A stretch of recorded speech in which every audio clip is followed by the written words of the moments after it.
하나님의 말씀은 누가복음 8장 22절에서 25절입니다.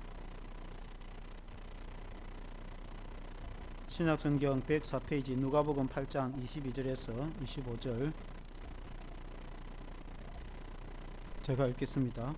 하루는 제자들과 함께 배에 오르사 그들에게 이르시되 호수 저편으로 건너가자 하심에 이에 떠나 행선할 때 예수께서 잠이 드셨더니 마침 광풍이 호수로 내리침에 배에 물이 가득하게 되어 위태한지라. 제자들이 나와 깨어 이르되 주여 주여 우리가 죽겠나이다 한데 예수께서 잠을 깨사 바람과 물결을 꾸짖으시니 이에 그쳐 잔잔하여지더라. 제자들에게 이르시되 너희 믿음이 어디 있느냐 하시니 그들이 두려워하고 놀랍게 여겨 서로 말하되 그가 누구이기에 바람과 물을 맹함에 순종하는가 하더라. 아멘. 너희 믿음이 어디 있느냐 제목으로 말씀을 드리겠습니다. 우리가 이제 인생을 살다 보면은 때로는 파도도 만날 수 있습니다. 안 만나면 더 좋겠지만은 그 파도가 큰 놀이 튈 때에 마치 배가 뒤집힐 것 같은 그런 위협을 느낍니다. 항해를 하는 배가 파도를 만나지 않는다는 것은 거의 불가능합니다. 우리가 인생을 항해로 비유할 때 우리의 배가 우리의 삶이 고난과 역경을 만나지 않으면 더 좋겠지만은 만났을 때에 사람들은 어떤 행동을 취하는가, 그 행동에 따라 많이 달라집니다.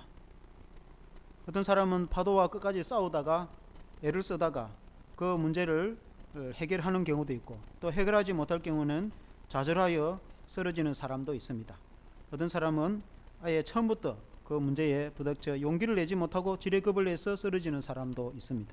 또 어떤 사람은 절망 가운데 인생을 스스로 마감하는 사람들이 있는가 하면 끝까지 싸워서 포기하지 않는, 그리고 결국 이겨 승리하는 사람도 있습니다. 우리는 오늘 이 성경 말씀으로 주님이 함께하는 인생이 되어서 때로는 우리의 인생의 황해에 파도를 만나더라도 주님의 이름으로 승리하는 그런 신앙이 되기를 주의 이름으로 축원합니다. 이 말씀으로 은혜를 받기를 원합니다. 첫째는 주께 부르짖고 주를 찾는 제자들입니다. 제자들은 그런 것을 만났을 때 어떻게 헤쳐나갔는지 은혜를 받기를 원합니다. 누가복음 8장 22절 오늘 읽은 말씀에 보면 하루는 제자들과 함께 배에 오르사 그들에게 이르시되 호수 저편으로 건너가자 하심에 이었더나 라고 했습니다. 예수님이 그 하루는 이렇게 했는데 마태복음이나 다른 성경에는 그날에 이렇게 했습니다. 이 그날을 쭉 앞에 내용을 보면은 예수님이 그 씨 뿌리는 비유를 하고 그리고 그날에 이렇게 이어집니다. 예수님이 베드로의 배인지 정확하지 않지만 배에 오르시고 사람들은 육지에 있고 주님이 복음의 말씀을 전할 때에 사람들이 군중이 너무 많아서 주님이 이렇게 밀리기도 할 수 있으니까 배에 오르시고 그리고는 군중을 향해서 말씀을 외치는데 씨 뿌리는 비유에 대해서 말씀을 했어요. 그리고는 그대로 배를 타고 저 바다 건너편으로 가자. 사람들이 너무 밀치니까 주님이 좀 조용한 시간을 가지기를 원했던 것입니다. 그래서 23절에 보면은 행선할 때에 배를 타고 갈 때 예수께서 잠이 드셨다. 예수님이 얼마나 피곤하고 지쳤으면은 사람들에게 떠밀리고 많은 군중 앞에서 복음을 전하고 하다 보니까 예수님도 지쳐서 그리고는 배를 타고 가실 때 잠이 드셨다 그렇게 말씀했습니다. 참 이 표현이 굉장히 참 어찌 보면은 아름답기도 하고 우리가 많은 질문을 낳기도 합니다. 예수님은 육신을 입고 이 땅에 오셔서 우리 주님이 정말 피곤하셨구나, 우리 주님도 배고픔을 아시고 고통도 아시고 주님이 피곤하여 잠이 드셨다는 걸 볼 수 있습니다. 우리가 오전 예배에 또 들었지만 우리 주님은 본체 하나님이신데 사람의 몸을 입고 오셔서 이 땅에 육신을 입고 오셨기 때문에 완전한 사람으로 오셨기 때문에 주님 역시 피곤한 사람이었구나 라는 걸 알게 되지는 것입니다. 초대교회 영지 시절에 영지주의 이단이 그들은 어떻게 하나님이 사람이 될 수 있는가, 그래서 그들은 가현설을 주장했습니다. 가현설이라는 것은 하나님이 정말 사람이 된 건 아니다, 우리가 가식적으로 눈에 그렇게 보였을 뿐이지 실제로 하나님이 사람이 될 수는 없다. 그러나 그것은 잘못된 이단입니다. 우리가 믿는 예수님은 그렇지 않습니다. 완전한 그분이 완전히 사람이 되어서 정말 주님이 배고프고 정말 주님이 피곤하시고 정말 주님이 주무셨다는 것을 알게 됩니다. 예수님의 마음도 예를 들어서 아프고 슬플 경우도 있습니다. 나사로가 죽었을 때에 보고 마음이 심히 아파하셨던 모습을 우리가 기억합니다. 예루살렘을 향해서 슬퍼하고 탄식하고 예루살렘아 예루살렘아 외치는 주님의 음성을 들을 수가 있습니다. 주님은 정말 피곤하셨고 주님은 지쳐서 잠이 드셨다는 것을 보게 되어집니다. 그렇다고 해서 주님이 육신이 피곤하여 잠이 드셨다고 해서 주님이 완전한 하나님이 아닌 건 아닙니다. 주님이 사람이 되어서 하나님과 관계없는 그런 인격을 가지신 것은 아닙니다. 주님이 오늘 파도를 잠잠케 하시는 모습을 통해서 주님이 살아계신 하나님의 아들이시는 것을 보여주십니다. 주님의 인격은 신격이십니다. 주님은 신격도 있고 인격도 있기보다는 주님은 그냥 하나님 자신입니다. 주님은 그 인격이 전능하신 하나님, 성자 하나님 자신입니다. 주님이 육신을 입고 피곤한 몸으로 오셨다고 했어요. 주님이 신적인 능력이 없거나 또 주님이 하나님이 아닌 것이 아닙니다. 주님이 피곤하여 잠드셨다고 했어. 주님이 바다를 잠잠하다고 해서 주님이 잠시 능력을 받으신 그런 능력 있는 자로 생각을 하고 거기에 멈추면 안 됩니다. 주님은 하나님의 아들 성자 예수님으로서 주님은 하나님 그 자신입니다. 그래서 우리가 이 말씀을 통해서 주님이 어떤 분이신지 우리가 좀 더 알아가는 것도 중요합니다. 주님이 피곤하여 주무실 때 마침 파도가 쳤습니다. 그리고는 바람이 치고 풍랑이 일어서 배에 물이 차서 배가 뒤집을 것 같다는 것이 위험이 쳐들어왔다는 것입니다. 우리의 인생에 우리의 삶이 우리가 항해라고 비유할 때 우리가 인생을 살아가는데 배가 뒤집을 것 같은 그런 파도를 만날 수가 있는 것입니다. 물을 퍼내고 제자들도 얼마나 노력했겠습니까? 물을 퍼내고 또 닻을 내리고 나름대로 노를 지으며 그들이 그에 탄 제자들이 애를 쓰고 최선을 다했을 것입니다. 불가능한 것입니다. 우리의 인생에 내 스스로 노력하고 애를 쓰고 최선을 다하는데 문제는 해결되지 않는 불가능과 같은 그런 파도가 우리 인생을 덮칠 때 어떻게 할 것인가? 그때 제자들이 주님을 깨웁니다. 주여, 주여 우리가 죽게 됐나이다. 이 다른 성경에는 주님이 고물에 주무셨다 그렇게 말씀했습니다. 고물은 배 뒤편을 말합니다. 앞에 파도가 치는데 배 뒤편에는 주님이 주무시고 계셨다.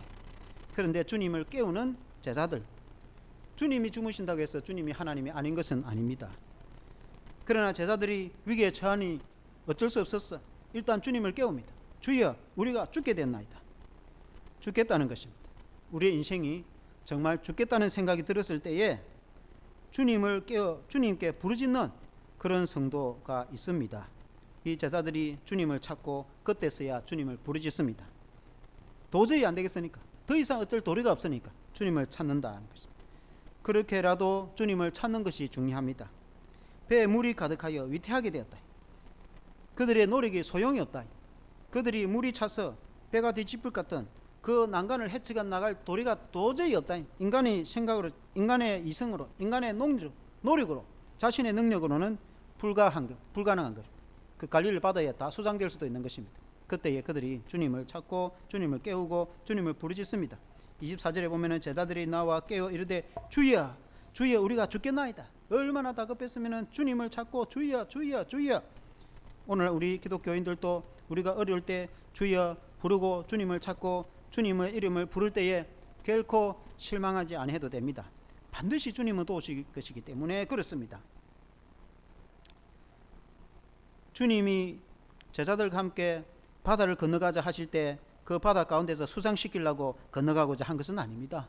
주님이 제자들을 부르셔서 바다 건너에 할 일이 있었어요. 또 많은 군중으로부터 잠시 쉬기도 하고 또 바다 건너 다른 할 일이 있어서 주님이 부르셨던 것입니다. 주님과 함께 그 갈릴리 호수에 빠져 죽을 제자들의 운명은 아닌 것입니다.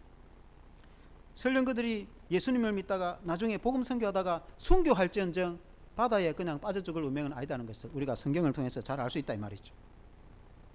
우리 주님이 우리를 부르셨을 때 다 뜻이 있습니다. 이유 없이 살다가 죽는 사람은 없어요. 주님이 우리에게 사명을 감당할 수 있도록 사명을 다할 때까지 주님이 우리를 지키시는 것을 여러분 우리는 믿어야 됩니다. 요한 웨슬레라는 위대한 감리교 목사님, 감리교 창시자를 잘 알 것입니다. 이분은 영국 국교의 아버지는 성교의 성공회 목사였습니다. 그도 아버지를 따라서 목사가 되어서 미국 신대륙에 복음을, 그 때문에 또 미국이 독립전입니다. 그래서 복음을 전하러 갔습니다. 많은 원주민들과 미국에 있는 신대륙 사람들에게 복음을 전하고 돌아오는 길에 대서양에 항해를 할 때에 큰 파도를 만났습니다. 배가 뒤집을 것 같은 위험 가운데서 얼마나 죽음이 두려운지, 정말 대성에서 빠져 죽는가 그렇게 생각했습니다. 그런데 그 한 무리 성도들이 찬양을 하며 아주 평안한 마음으로, 즐거운 마음으로 찬양을 한 일화를 잘 알 것입니다. 그들은 모라비안들이었습니다. 모라비안은 원래 18세기 보헤미아, 지금 말하면 체코에 사는 원주민이 있는데 예수 믿는 신앙 때문에 핍박을 받고 박해를 받아서 독일로 이주를 했어요. 근데 독일에 진젠도르프라는 영주가 있었는데 아주 유명한 영주입니다.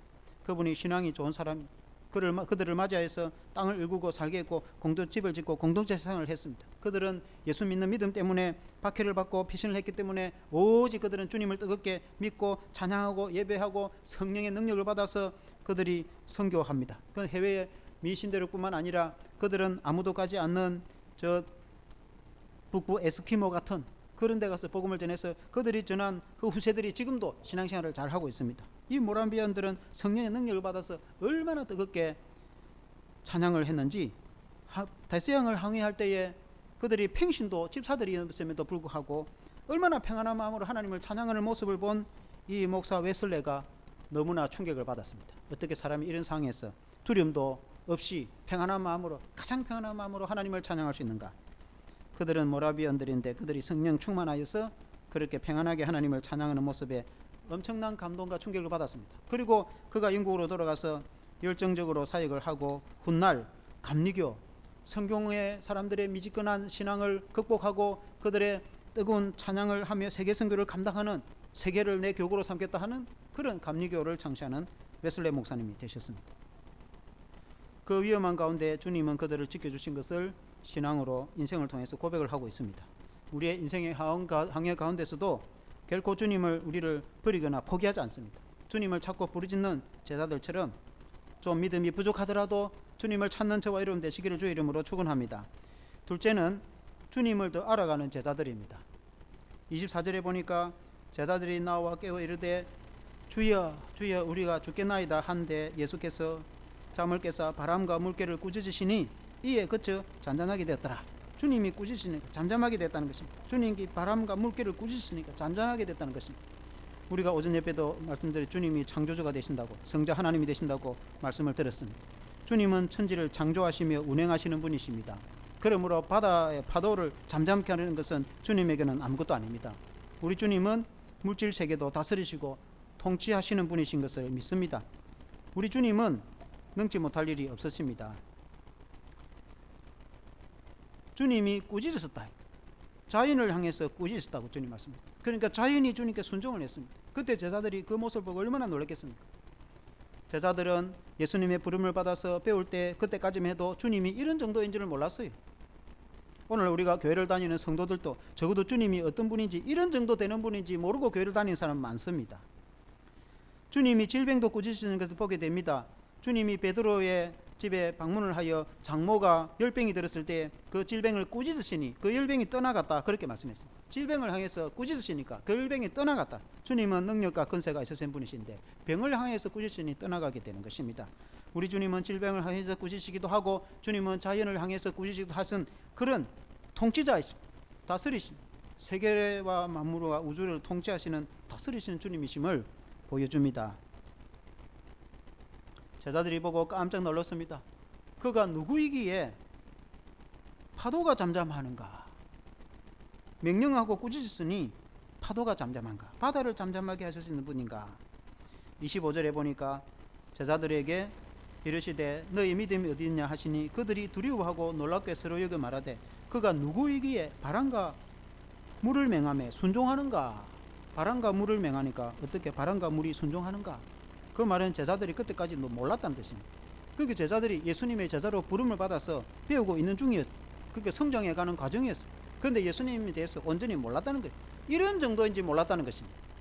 우리가 교회를 다니고 평생에 예수를 믿고 신앙생활을 해도 예수님이 이런 정도인지 몰랐다라고 많은 사람들이 생각하는 경우가 많이 있다는 것입니다. 예수님에 대해서 잘 모른다는 것입니다.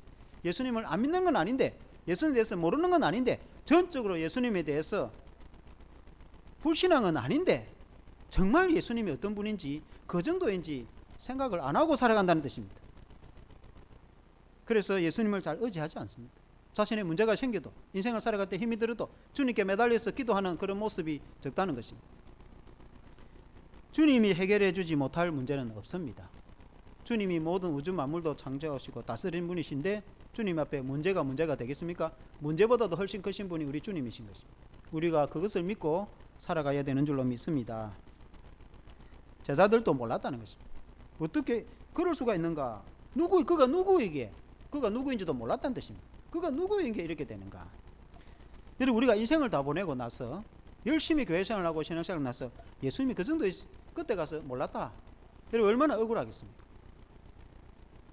우리도 목회생활을 하고 우리가 신앙생활도 오래 해오지만은 주님에 대해서 지금도 더 새로워진다는 것을 느낍니다. 우리 주님에 대해서 좀 더 알아갈 때 더 새로워진다는 것을 느끼고, 신학교 다닐 때 예수님을 전능하신 하나님의 아들로 믿고 신학에 지원을 했는데도 지금 생각하면 예수님이 더 위대한 분이구나 지금도 깨달아진다. 그래서 주님을 알아간다는 것이 무궁무진하다. 좀 더 빨리 아는 게 좋겠죠. 좀 더 빨리 깨닫는 게 내 인생에 도움이 될 겁니다. 주님에 대해서 좀 더 깊이 알고 주님을 더 사랑하고 주님께 더 헌신하는 믿음이 되기를 주의 이름으로 축원합니다. 제자들도 믿음이 성장해 가고 있다는 것. 성도들도 믿음이 자라갑니다. 믿음이 멈추지 않는다. 나무가 자라가듯이 믿음이 멈추지 않는다. 하나님에 대해서 완전히 아는 사람은 없어요. 하나님에 대해서 알면 알수록 더 무궁무진합니다. 그래서 우리는 믿음에 대해서 더 주님을 알아가는, 나중에 주님이 그런 줄 몰랐다 곤란하단 말이에요. 문을 두드려 가지고 제일은 5처녀는 안식에 들어갔는데 5처녀는 몰랐다 그렇게. 여러분, 우리가 인생을 마치고 교회 생활을 다 하고 평생을 다니는데 나중에 주님이 그 정도인지 몰랐다, 주님이 그런 분인지 몰랐다, 그렇게 하면 곤란하단 말이에요. 예수 믿는 성도가 그렇게 돼서는 안 된다. 그래서 주님에 대해서 제대로, 우리가 완전하지는 않지만 그래도 여러분 성경을 통해서 주님을 알게 되는 저와 여러분 되시기를 주 이름으로 축원합니다. 주님이 잠잠하라 이렇게, 그리고는 파도가 잠잠했는데 오늘 성경에 예수님 말씀하시기를 너희 믿음이 어디 있느냐, 왜 그렇게 믿지를 못하느냐. 제자들을 꾸진다고 해서 주님이 완전히 제자들을 버리거나 책망하는 것은 아니에요. 좀 더 믿음을 가지라 그런 뜻이 아니겠습니까? 왜 그렇게 믿음이 없느냐. 그러나 다른 성경에는 파도를 잠잠하기 전에 말합니다. 너희 믿음이 어디 있느냐, 왜 믿음이 없이 그렇게 두려워하느냐, 그런 뜻이겠죠. 그러나 여기는 파도를 잠잠하게 하고 나서 너희 믿음이 도대체 어디 있느냐. 그 말은 그의 스승인 예수님에 대해서 왜 믿지를 못하느냐. 다른 믿음, 그건 아무 의미가 없는 거예요. 어떤 사람은 믿음이 좋은데 예수님에 대해서 잘 모르는 사람도 있다. 아주 인생에 대해서 걱정도 없고 믿음이 든든합니다. 그런데 예수님 누군지 잘 모릅니다. 그런 믿음은 타 종교 믿음도 있습니다. 우리가 믿는 믿음은 그런 믿음이 아닙니다. 우리에게 요구하는 믿음은 예수님이 누구신지 알고 예수님을 믿고 신뢰하는 믿음을 참 믿음이라고 합니다. 그 외의 믿음은 우리가 믿음이라고 할 수가 없어요. 너희 믿음이 어디 있느냐, 이 말은 예수님이 누구신지 알고 제대로 믿는 걸 말한다 이 말이에요. 아멘. 그래서 저와 여러분들은 예수님을 잘 믿는 그런 믿음이 되기를 주의 이름으로 축원합니다. 제자들이 3년 동안 배우고 자라도 마지막에 베드로가 예수님을 부인해버립니다. 예수님이 잡혔을 때에 닭이 울기 전에 3번 네가 나를 부인하기로 하신 예수님의 말씀처럼 모른다. 나는 뭐 그 당도 아니다. 당신은 갈릴리 사투리 쓰는 거 보니까 그 당 맞다. 갈릴리에서 왔잖아. 그 당 맞잖아. 모른다. 주님을 맹세하고 저주하면서까지 난 주님을 모른다고 말. 3년 동안 수많은 기적을 보고 3년 동안 배우고 했어도 마지막에 주님을 거부해버립니다. 물론 베드로가 주님이 부활승천하신 후에 성령의 능력을 받고 나서 그때서야 순교하기까지 능력 있는 사역을 감당했습니다. 성령이 아니고는 불가능하다는 것을 보여주기도 합니다. 인간의 노력으로 신앙이 안 된다는 것을 보여주기도 합니다. 베드로가 그 정도인데 다른 사람들은 오죽하겠어요? 3년 동안 같이 먹고 잡고 그렇게 주님을 배워도 주님에 대해서 잘 모른다는 것입니다. 문제는 우리가 평생에 예수를 믿고 교회를 다니도 예수님에 대해서 잘 모르는 사람들이 많습니다. 그래도 더 알아가는 것이 중요합니다. 주님 우리에게 요구하시는 것은 모른다고 해서 우리에게 책망을 하는 건 아니에요. 좀 더 알아가자. 제자들도 또 더 알아갔습니다. 우리가 공생애 때, 예수님 공생애 때 보면은 베드로와 예수님 있는데 어느 날 관리가 와서 너와 선생은 왜 세금을 내지 않느냐, 반세겔을 내지 않느냐, 가브나움에서 그렇게 말했어요. 반세겔은 노동자 2드라크마인데 노동자 이틀의 품삯입니다. 오늘 말하면은 한 20만 원 정도 됩니다. 왜 돈 20만 원 안 내느냐 그 말이에요. 세금 내라 그 말이에요. 그 반세겔은 성전세, 좀 더 정확하게 말하면 속전세입니다. 이스라엘 백성들이 출애굽할 때 하나님께서 그 장자들을 구원하시고 하나님 이스라엘 백성들을 구원하여 주셨기 때문에 온 이스라엘 백성들은 적어도 1년에 속전세를 내게 돼 있어요. 하나님이 나를 속전하여 구원하셨다. 그래서 그것으로 성전을 관리했다는 것입니다. 누구든지 1년에 20만 원 정도는 내야 돼요. 그런데 예수님하고 베드로가 속전세를 안 내고 있으니까 돈 내라는 것입니다. 속전을 누가 해줍니까? 예수님이 속전을 해줍니다. 죄를 사고 구원은 누가 해줍니까? 예수님이 해주십니다. 근데 예수님 보고 세금 내라는 겁니다. 그러니까 예수님이 베드로 보고 왕이 있고 시민이 있으면은 왕에게 세금을 거두느냐. 옛날 시대는 그 왕이 그 나라의 주인은 왕입니다. 그 나라의 땅과 모든 재산은 왕의 것입니다. 근데 주인이 왕 보고 세금 내라 이렇게 하면 말이 됩니까? 안 되죠. 그러나 오해게 하지 않기 위해서 우리가 세금을 내자. 너가 갈릴리 바다에 가서 낚시를 내리면은 제일 먼저 올라오는 고기에 입을 벌리면 그게 세겔이 있으니까 내면 내 반세겔 너 반세겔 되니까 그래서 세금을 내라. 그래서 베드로가 물고기 입에서 내서 세금을 냈던 것입니다. 그렇게 함으로 베드로가 예수님에 대해서 더 알아갔다. 그런 많은 사건들을 통해서 예수님이 누구신지 더 알아갔다. 베드로가 더 예수님을 알아갔다. 우리는 성경을 배우고 인생의 체험을 통해서 신앙으로 예수님을 더 알아간다. 주님이 오늘날에도 우리들에게 말씀하시고 물어보신다. 너희 믿음이 어디 있느냐? 너희가 믿기는 하느냐? 너희가 주님을 믿느냐? 어느 정도 주님을 믿느냐? 주님을 믿는다고 하면 너희의 믿음이 어느 정도 되느냐? 오늘날 우리 주님이 아무개 성도야 너희 믿음이 어디 있냐고 주님이 물으실 것입니다. 여러분 뭐라고 대답을 하시겠습니까? 제자들이 그가 누구이기에 바람과 물을 맹함에 순종하는가 했다 이 말이에요. 제자들의 믿음이 배나가고 성경에 가고 있다. 그것도 좋은 겁니다. 제자들을 나무라거나 책망하는 것이 아니에요. 오늘 우리 주님도 우리를 책망하거나 나무라지는 않습니다.